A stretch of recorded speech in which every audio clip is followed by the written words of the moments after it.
So it's a great pleasure to be here, and well, it's really nice to see, like all here in person. Well, and thanks for the online people who join us virtually all over the world.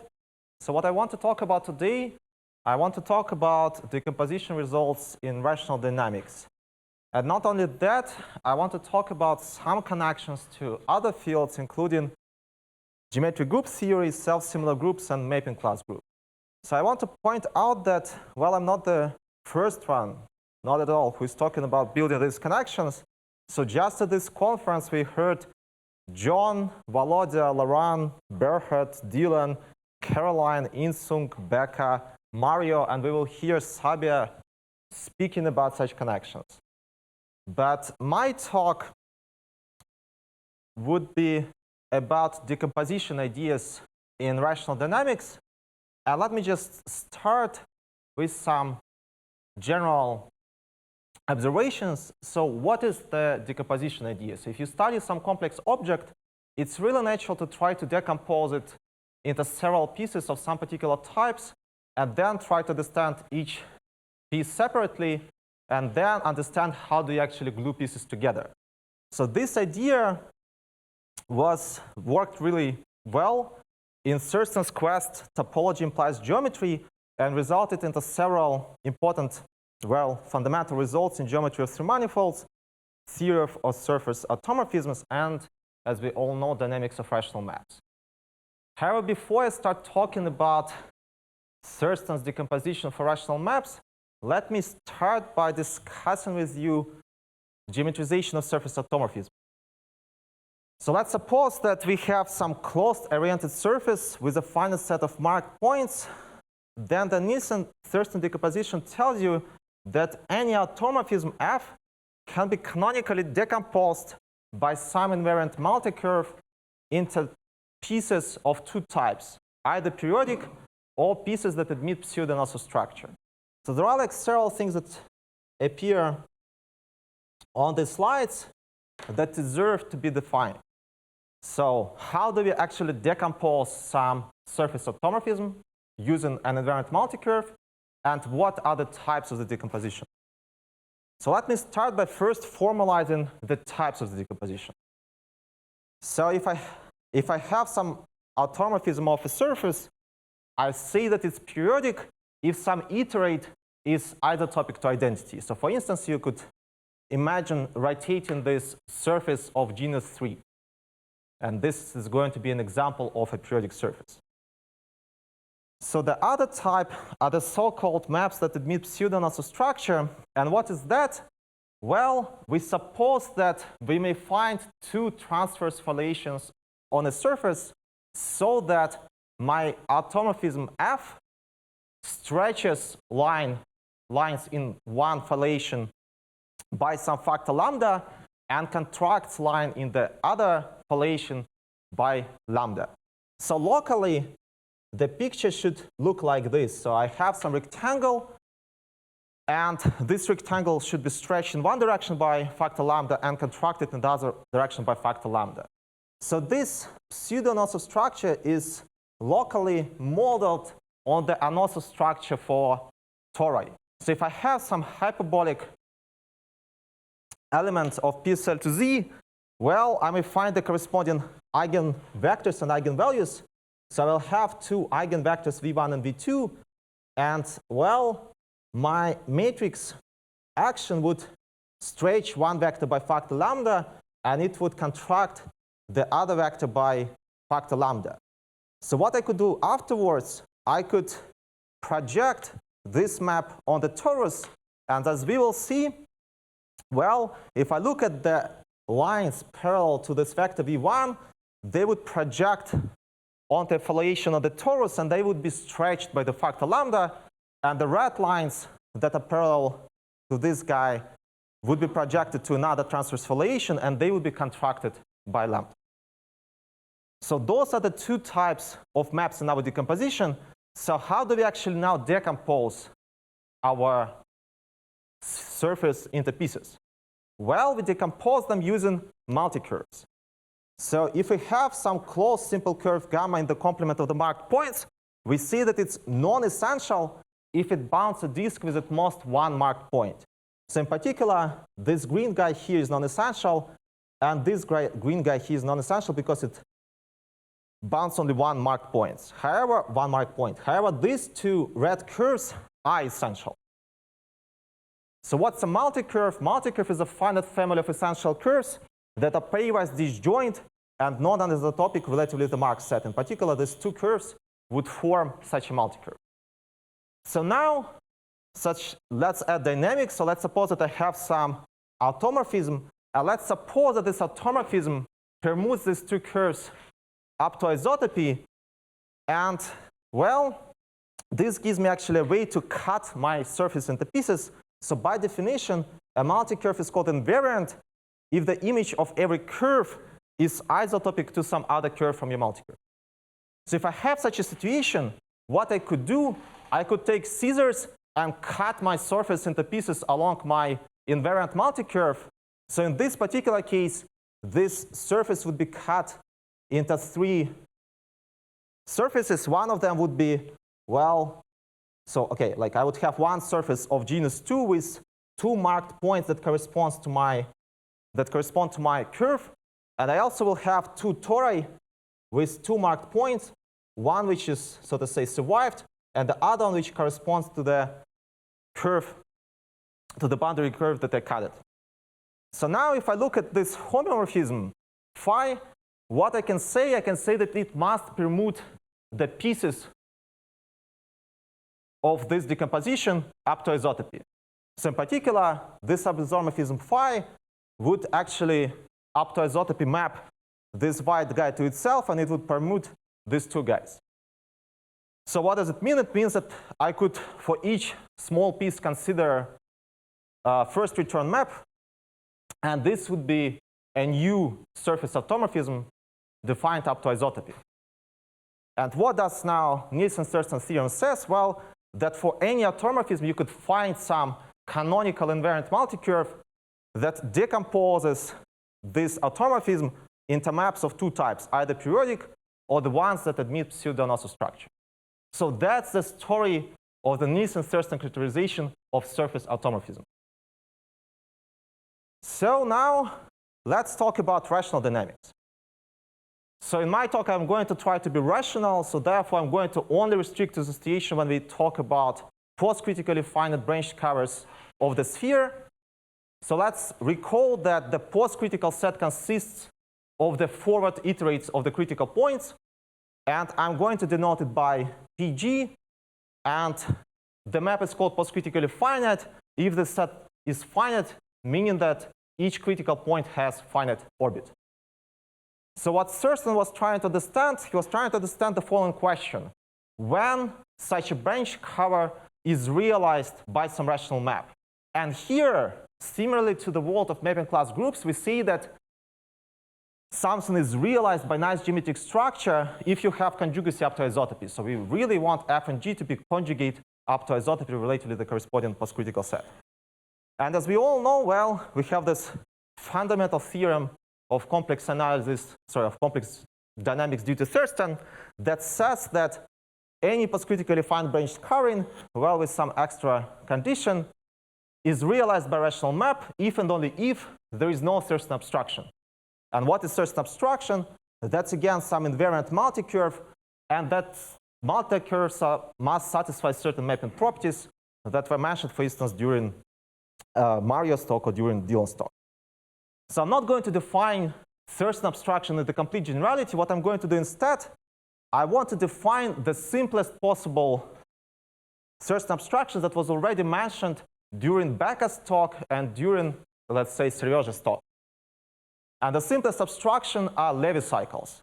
So what's a Levy cycle? It's a collection of curves gamma 1 up to gamma n such that essentially my map permutes them up to isotopy. So more formally, for each curve gamma 1, gamma j, I could find some preimage so that this preimage is isotopic to a curve from my cycle, and it's being mapped onto the corresponding gamma j by degree 1. So up to isotopy, my map just essentially permutes this curves by a homomorphism. So such a multicurve is an obvious abstraction for f being rational because this is an obvious abstraction for expansion. And we all know that rational maps are expanded with respect to the orbifold metric. So let's keep this in mind, that these Levy cycles are abstractions for the map to be expanded. So now, what does the decomposition version of the Thurston's theorem says?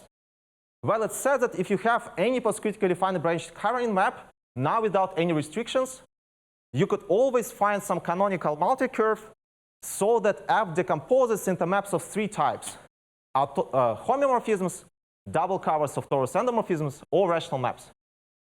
So again, we have this structure. We have some decomposition into, well, in this case, three possible types. So let me maybe remark that if this decomposition is non-empty and f has a hyperbolic orbifold, then this multicurve gamma is exactly the canonical Thurston abstraction that was mentioned during the Becker's talk. So that's the curve.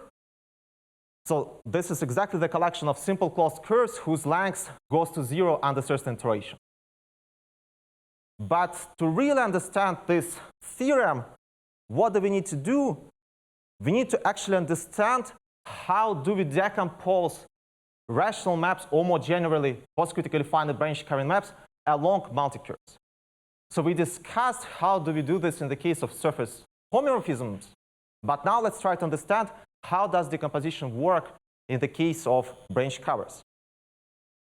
And here there is one subtlety that I actually need to define invariant curves rather carefully, so not as usually the Thurston's theorem is, the classical Thurston theorem is stated. So I need to request the following two conditions. So I have a multicurve gamma, and I need two properties. So first of all, I want preimage of gamma to be inside gamma up to isotopy, which means that each essential component of the preimage is isotopic to some curve in gamma, so that's the classical condition. And I also want to have another one, that each curve in gamma appears as some component. So I want to request also this condition. So let's look at the example. So that's an example of invariant multicurve. So we see that this purple curve has two preimages, pullbacks. One isotopic to gamma 1, another isotopic to gamma 2. And gamma 1 has two preimages. One is isotopic to itself, and the other one is peripheral. So that's an example of an invariant multicurve. And now if I have such a situation, what I could do, I could actually try to decompose my map. But before I decompose map, I want to first decompose sphere. So a small sphere is a connected component of the complement of a multicurve, which we view as finitely punctured sphere. So imagine that you have this sphere with a given multicurve, and now what I do, I pinch the curves in my multicurve. So in this case, I will have three pieces. I will have three components, and each of them we may view as punctured spheres. So this guy would correspond to this component that has two odd punctures plus one extra puncture coming from the curve itself. And well, I also have two other small spheres. And now we could add dynamics. So on this picture, well, we see gamma, we see preimage of gamma, and this guy corresponds to the pinching model for this curve system F inverse of gamma. And now the important thing is that since I assume that gamma sits inside the preimage, I could actually see that for each surface, so for each small sphere on top, I may find the corresponding sphere below up to isotopy. So this guy is isotopic to this sphere, this guy is isotopic to this one, and this guy is isotopic to this one. So now, well, I have this identification between small spheres below and small spheres on top, but I also have dynamics F. So each purple sphere, in this case, it's only one, is covering the purple sphere on top. These two white guys cover this one, and these guys cover this sphere. And now what I could say that, well, I have dynamics on these spheres up to the identification of small spheres on top and small spheres on bottom. In particular, this sphere would just essentially map to itself up to isotopy. And this sphere, well, it maps up here, which is identified with this sphere. Sorry, this guy is identified with this one, and this goes here. So essentially, I have a two cycle on these two small spheres. So what I could do, I could consider for each periodic small sphere the corresponding first return map, and we call this first return map a small map, and those would be our small maps in the decomposition. So in general, each small sphere in this decomposition is pre-periodic. So I'm looking at the periodic cycles, and I'm looking at the corresponding first return maps. So now we may understand completely this decomposition version of Thurston's characterization. So if I have any postcritically finite branch covering map, I may find some canonical invariant multicurve, which might be empty, such that each small in the decomposition is either homeomorphism, double cover for torus endomorphism, or a rational map. So that's the classical Thurston theorem. So let's remind you that where did we start from? Well, we started from topological models of postcritically finite rational maps, and we were trying to understand their structure. Well, but one could ask the following question. What are the natural models, metric models for postcritically finite rational maps? And the right natural models were introduced by Laurent Bartholdi and Dima Dudko, and they call them the Bocci expanded maps. So let's suppose that we have a branch covering map F of degree at least 2, and we say that it's Bocci expanding if two conditions are satisfied. So first of all, I want to have a metric on the complement of the orbits of periodic critical points that is expanded by F. So I consider set A infinity, which are the orbits of all periodic critical points, and I want to have a metric on this complement that is expanded by F. And the second condition, I want to have a nice local picture at periodic critical points. So I want my first return map at every periodic critical point to be locally conjugate to a power map. So put it differently, I want to really have Bocci coordinates at my periodic critical point. So every postcritically finite rational map is Bocci expanded. And Bocci expanded maps are really nice, and what you could do, you could actually define natural notion of Julia and Fatou sets for them. And these Julia and Fatou sets would have properties very similar to the standard properties for the Julia and Fatou sets of postcritically finite rational maps. So in particular, the Julia set would be compact connected, locally connected set in the sphere. The Fatou set would consist of those points that eventually converge to a periodic critical cycle. Each Fatou component would be simply connected. The boundary would be locally connected. And we may define Bocci coordinates for our Fatou components. And Bocci coordinates allow us also to define internal rays that will land on the boundary because the boundary is locally connected. So we have this nice now metric properties, metric models for postcritically finite rational maps. And what can we say about them? Well, first of all, what Dima and Laurent showed that a postcritically finite branch covering is isotopic to a Bocci expanded map if and only if it does not have Levy cycles.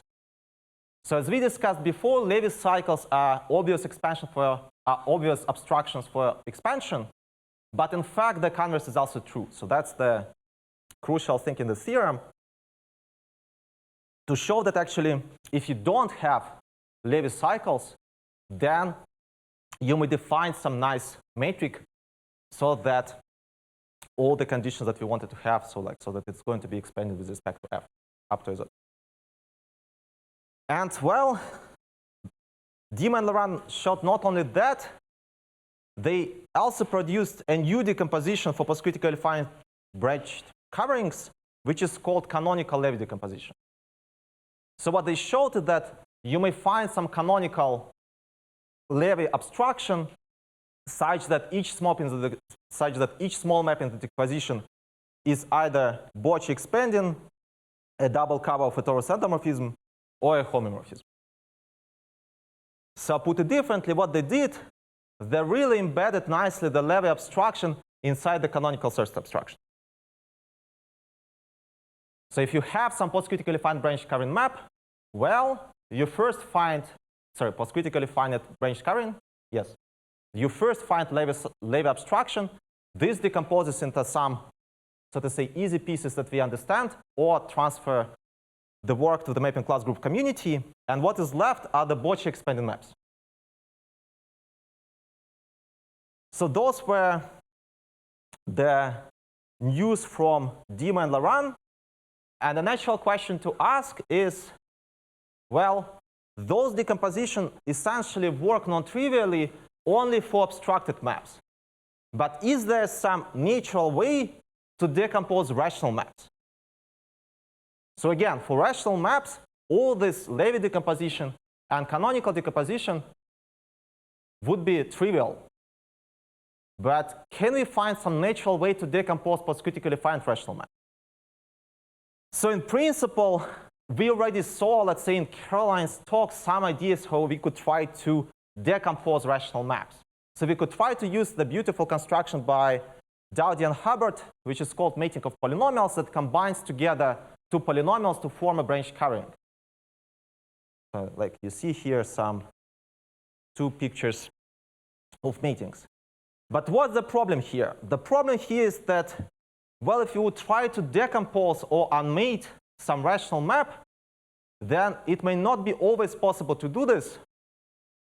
And even if it's possible, this unmating procedure may not be canonical.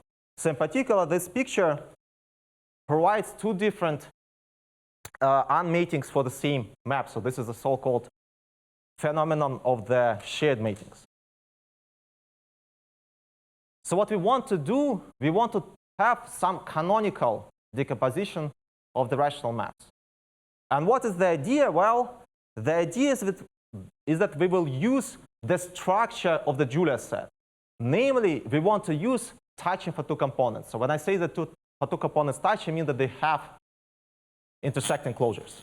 So let's look at these two Julia sets. So there is a huge difference between these two. This one has for two components with disjoint closures. So this Julia set is in fact homeomorphic to the Sierpinski carpet.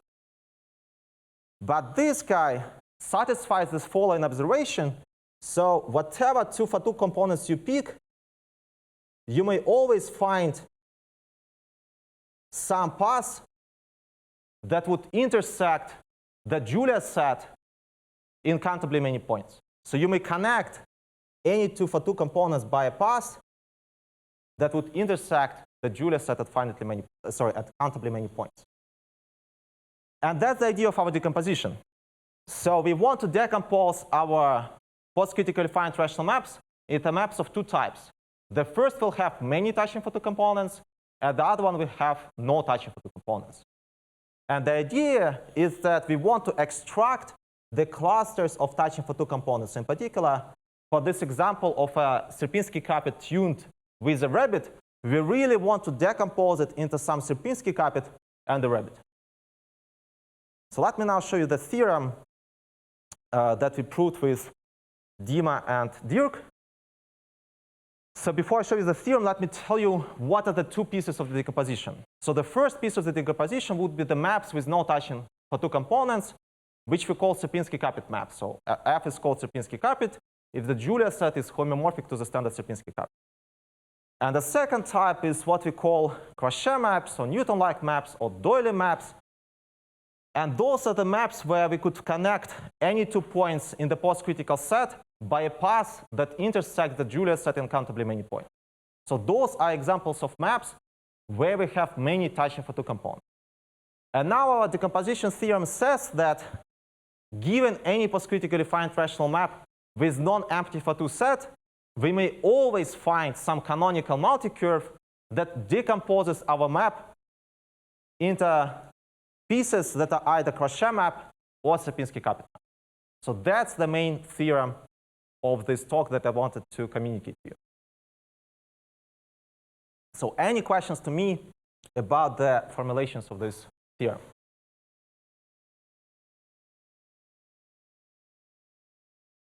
All right.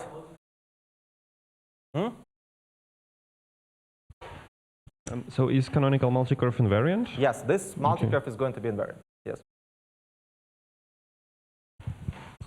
So I want to, well, quickly tell you that the theorem is also true in the more general setup of Boccia expanding maps. But for most of my talk, I would just talk about rational maps for simplicity. So let me tell you some ideas. How do we actually prove this theorem? And let me also mention some examples of Crochet maps. So the general idea, which is essentially due to Kevin, is that when you have two touching for two components, then they must intersect at a pre-periodic point, and therefore you should have some pre-periodic internal rays inside this for two components that land at a common point. And with this idea in mind, well, what do we want to do? We want to connect post-critical points by a graph that uses only pre-periodic or periodic internal rays. And it's actually really easy to do this for polynomials. So what you just need to do is essentially look at the external rays, and then you add some internal rays. So essentially you want to connect everything through infinity, and post-critically find polynomials would be Crochet maps. Further examples are given by critically fixed rational maps. So there is this construction of tissue graphs, which is the union of all possible fixed internal rays. And this graph is connected, so therefore it's going to be also Crochet map. Then there are post-critically finite Newton maps, where the situation actually gets much, much more complicated. So let's look at this Julia set. So we again will try to connect everything through infinity, through the fixed point at infinity. So we could connect the roots. That's easy. But we also have to connect this point, and that we could do, so to say, infinitely many, using only finitely many internal rays. But then there is this point up here, and here we really need to use this infinitely many pre-periodic internal rays. But still it's possible, and it's a theorem due to Russell Lodge, Jenny Mikulic, Dirk Schleicher, and Kostadreich, that you could actually construct graphs, so-called extended Newton graphs, that connect all the post-critical points in a finite graph. And there are, of course, some matings. So we already saw an example of a rabbit mated with basilica, and there you could also find such connections. So that's the basic idea. We want to build graphs using pre-periodic internal rays. And the next idea is that we could do this iteratively. So let's suppose that we have some finite invariant zero entropy graph G. So what I'm going to do, I'm going to take preimages of this graph, and I'm going to look at the components of the preimage that contain G. So I assume that my graph is invariant, so there is always a component, so let's call it G1, that contains my graph. So what I could do afterwards, I could look at this set Kn that consists of two components that intersect my graph, and I take the closure.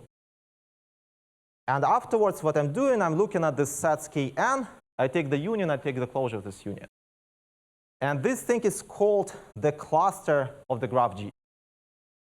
So in particular, let's say if you started up here with this graph, and you try to look at the corresponding cluster, then you will see the complete filled-in Julia set. You will just, by taking these preimages, you will capture this whole filled-in Julia set. And what are the crucial ideas now? Well, the first idea is if you have some pre-periodic point on this cluster, then you may actually add this pre-periodic point to your graph. So there is some graph Gx, which is F invariant and zero entropy. So F invariant zero entropy connected graph G that contains old graph and this new periodic point.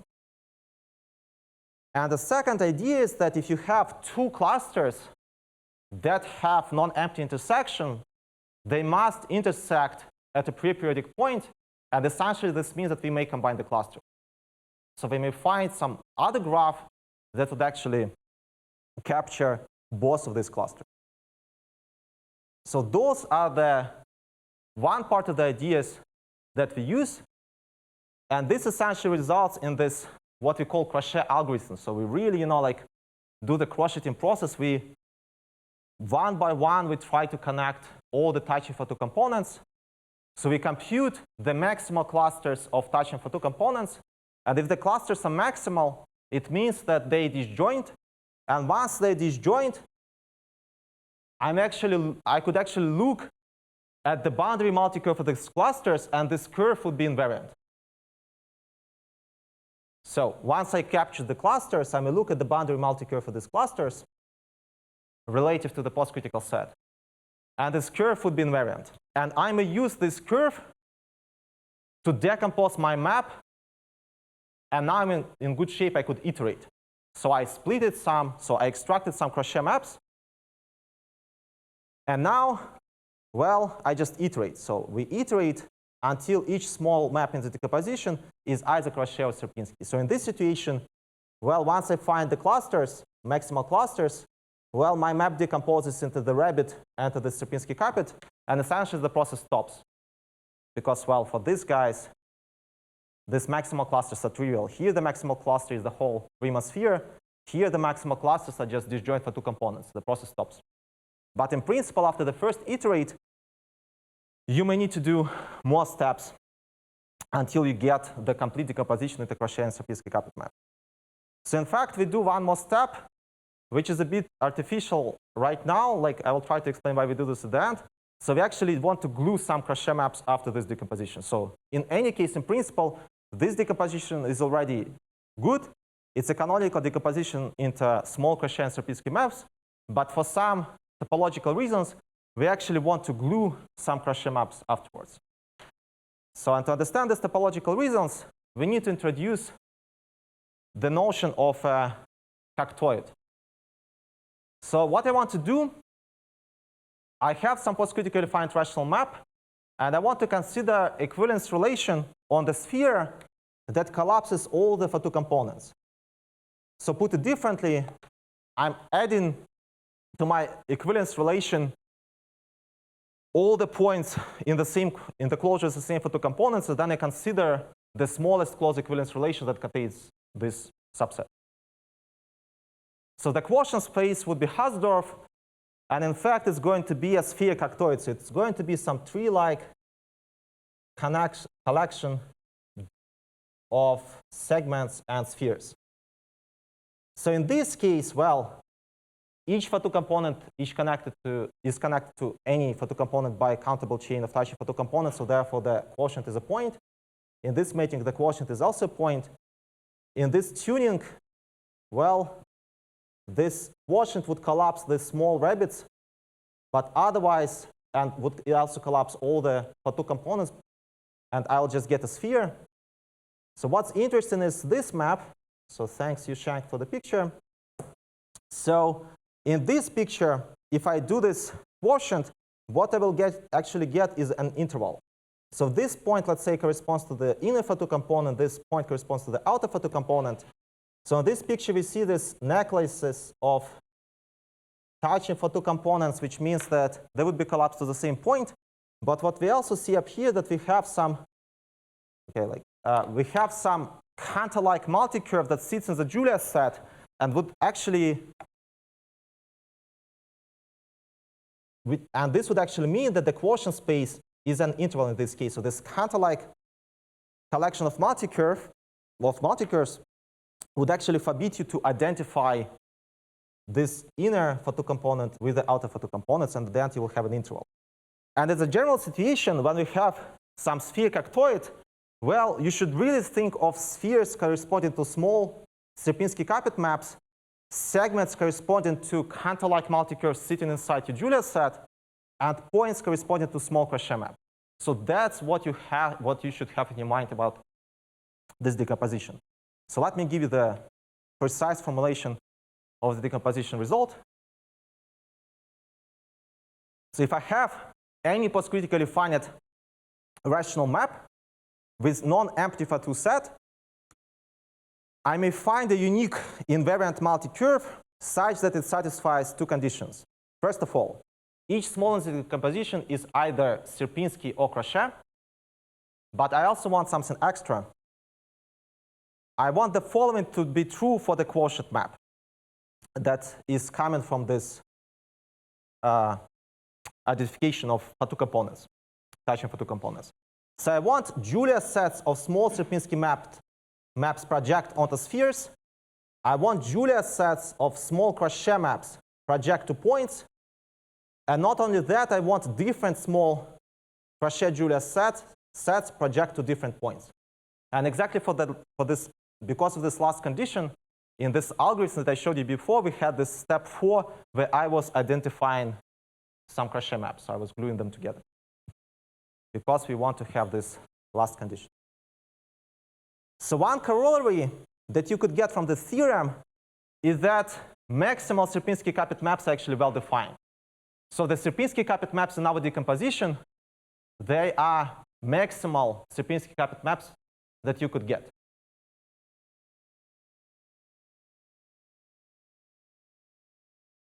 So questions about this result?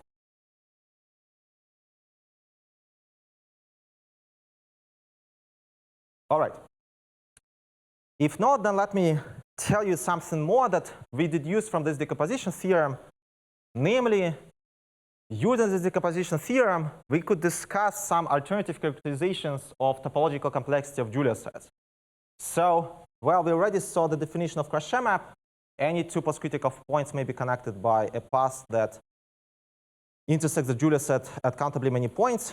So this happens if and only if the quotient space under this Fatou identification is a single point, if and only if there is some finite invariant connected graph G such that the intersection with the Julia set is countable, if and only if there is some finite invariant connected graph G connecting the postcritical set such that the topological entropy is 0. So this graph G is really built out of pre-periodic or periodic internal arrays, and because of that it has this topological entropy 0. But we may also characterize Sierpinski-Capet maps as the so-called Sierpinski free map, so I did not put Sierpinski-Capet characterization. Let me talk about maybe something more interesting, which is characterization of Sierpinski free maps. So what are those? So we say that the map Sierpinski is Sierpinski free if, with respect to our decomposition, we have no small Sierpinski maps. So we only see Crochet maps. And this happens if and only if the quotient space is the dendrite, which is equivalent to the following topological property. So for any 2 points in the Julia set, we may find some countable set S that separates these 2 points, X and Y. So really, using this decomposition, we may understand the topological complexity of Julia set.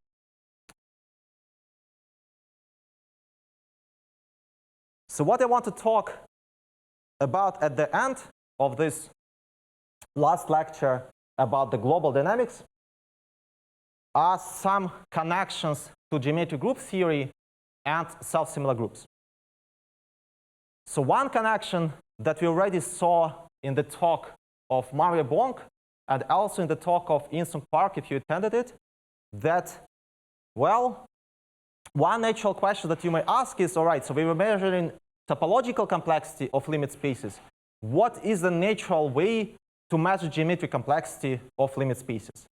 So in principle, you may just look at Hausdorff dimension, but that's, so to say, not invariant for natural fractal limit spaces as boundary of Gromov hyperbolic groups. So what we do instead, we consider this alpha's regular conformal dimension that Mario introduced yesterday, which is the infimum of all the Hausdorff dimension for all metric spaces Y that are quasi-symmetric to X. So this alpha's regular conformal dimension is really natural invariant for limit spaces of the boundaries of the Gromov hyperbolic group. So let me tell you the result that Hennenfent proved using criterion by Kevin and Dylan. So Dylan talked about this criterion for the alpha regular conformal dimension with this critical exponent during his talk. And what Hennenfent showed, so Hennenfent showed that if you have any hyperbolic postcritically finite rational map, then it's Crochet if and only if the alpha regular conformal dimension is exactly 1. So I want to note that one side, so one implication, really uses our decomposition result. So in which sense? So let's suppose that the map is not Crochet. If our map is not Crochet, then it means that it has non-trivial decomposition. And having non-trivial decomposition means that either you have a Sierpinski capit inside your Julia set, or you have this Cantor-like collection of multicurves sitting inside your Julia set. But both of these things are actually abstractions for the alpha regular conformal dimension 1. So once you have either this Cantor-like collection of multicurves or a Sierpinski capit, you immediately get this alpha regular conformal dimension strictly larger than 1. Well, and the other implication requires, of course, more work, and that was done by Hennenfent. I want to mention briefly, and well, Hennenfent discussed much more on this topic during his talks. I really encourage you to look at the recordings afterwards, that this result by Hennenfent is another entry to the Salifans dictionary. So there is a parallel statement in the geometric group theory that also characterizes a situation when you have alpha regular conformal dimension 1. And what you may ask naturally, well, can you use our decomposition theorem to say something more about alpha regular conformal dimension? Well, then in principle, there is this conjecture that the alpha regular conformal dimension of the complete Julia set should be bounded below by the dimensions of the small Julia sets plus this quantity, this extremal quantity Q0 of the multicurve that Mario mentioned in his talk. So there is some natural conjecture which provides you the lower bound on the alpha regular conformal dimension in terms of the alpha regular conformal dimension of the small pieces plus the decomposing multicurve. So that's one connection that I want to mention.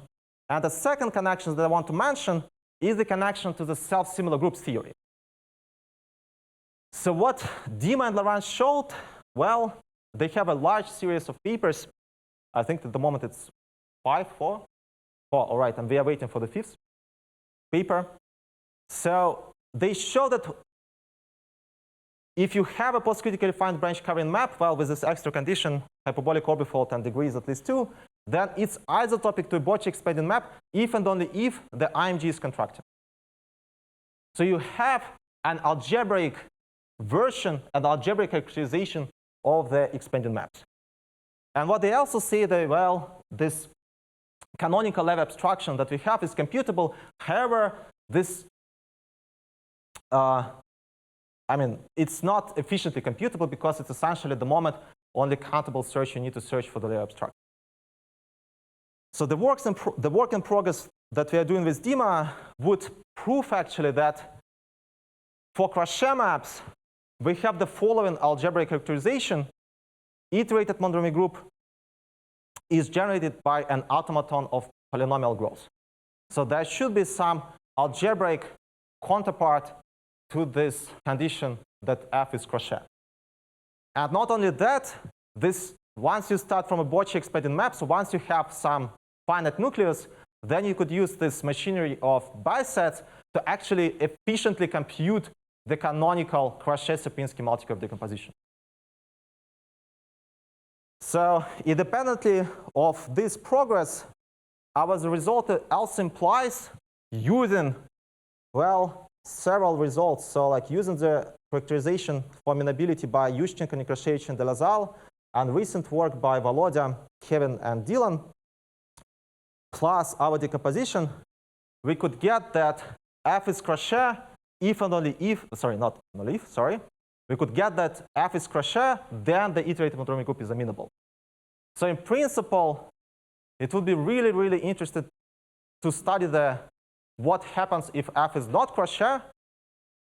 So, well, there is one conjecture that all groups generated by automotive polynomial activity growths are amenable. There is another conjecture that says that all contracting groups are amenable.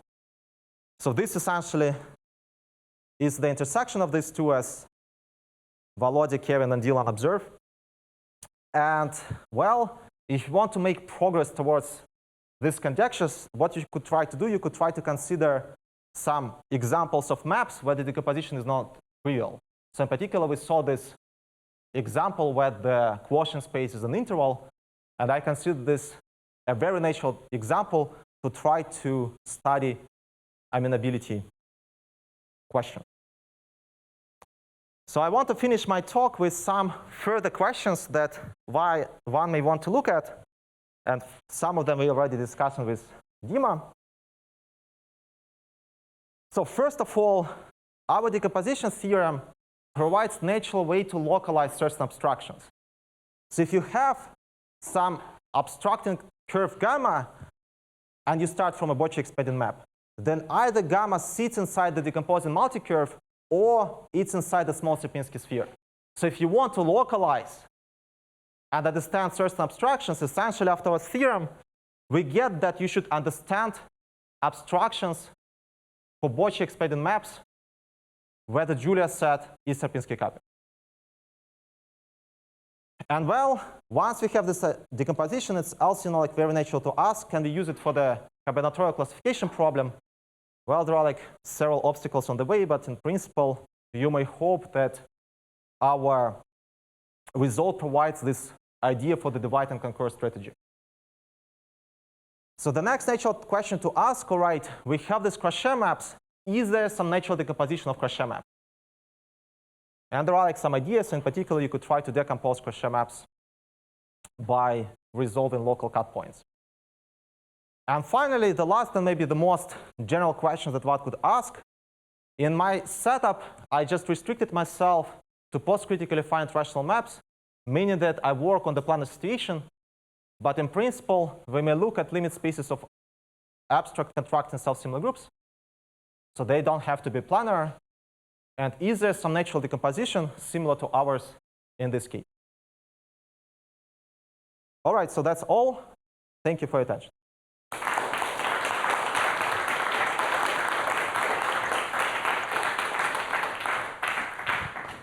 Thank you very much. Are there any questions or comments? Yeah. Did I hear you to say that every Thurston obstruction contains a Levy cycle? No. I thought that was the content. I mean, there were many theorems that I didn't understand, but I thought that one was one that you wrote on in one of your slides. So, okay, what I was saying that, okay, it's really hard to scroll. It was near the beginning of the lecture. Yeah, so the Levy abstraction, which might be empty, must belong to the canonical Thurston abstraction. So the canonical Levy abstraction that Dima and Laurent construct belongs to the canonical Thurston abstraction due to Pilgrim, but this Levy abstraction might be empty, so it might be, just nothing. So I do not say that any Thurston abstraction must contain a Levy cycle. To rephrase this. My understanding was that this confusion came up when you were composing the topological side, and one of the decomposed maps could itself be obstructed. So this is not the maximum obstruction, but one obstruction into these Bocci expanding maps. Yeah, so, well, the Levy abstraction does not find the complete abstraction. So, okay, so you only find the Levy abstraction, and then there might be more abstractions sitting inside the Bocci expanding maps. And essentially, this last slide that I had shows that this abstraction either sits inside our decomposition curve or it sits inside the small Sierpinski curve. Yes. So you showed that the Butcher expanding maps, right, all have these decomposition into these two pieces.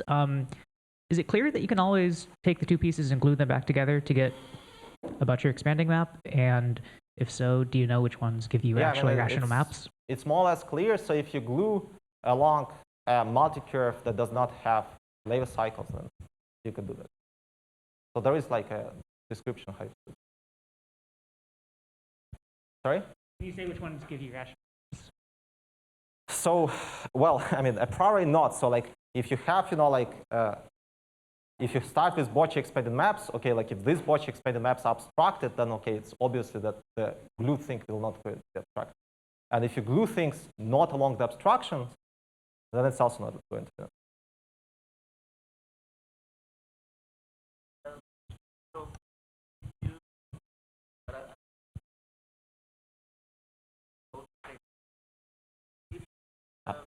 I think Daniel, if you're talking, we can't hear you.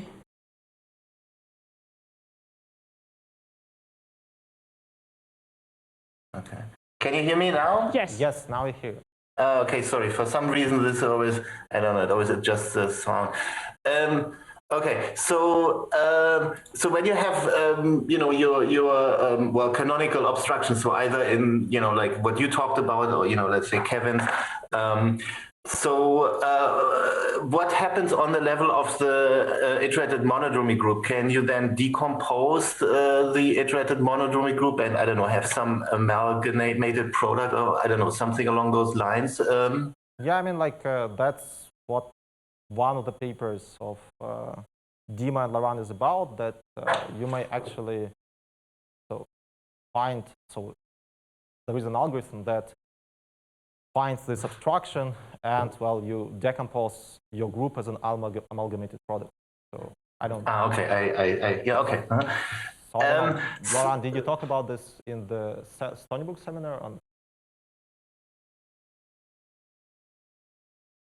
Yeah. So in principle, there should be recordings of Laurent's talk in the Stony Brook seminar. Okay, and Laurent talked about this briefly there. So in your decomposition, you collapse your Crochet maps to points, right?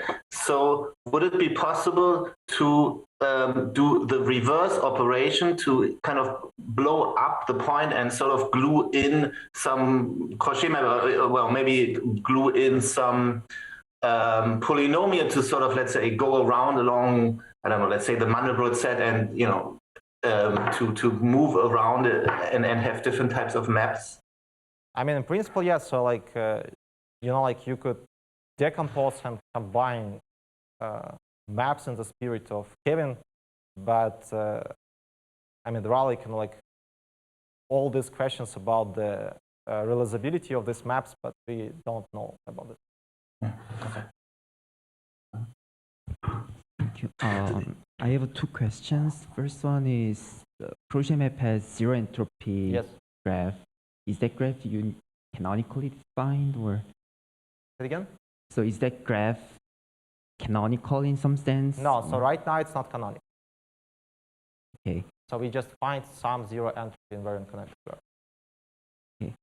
Thank you. And the second question is, can you talk about any growth rate of iterated monodromy graph of Crochet maps? Growth rate for the Cayley graph or what? Crochet maps, like, is it exponentially grows, or? I mean, you could have anything. I mean, okay, each polynomial is an example of a Crochet map, and already there you see, so to say, that like z squared plus I has IMG of intermediate growth. Basilica, let's say, have IMG of exponential growth. So in principle, I believe at least that once your Julia set is not a dendrite, the growth is exponential, unless some exceptional, this like latte type cases. But that's like really hard to prove. Are there any more questions here online? Well, if not, let's thank our speaker again.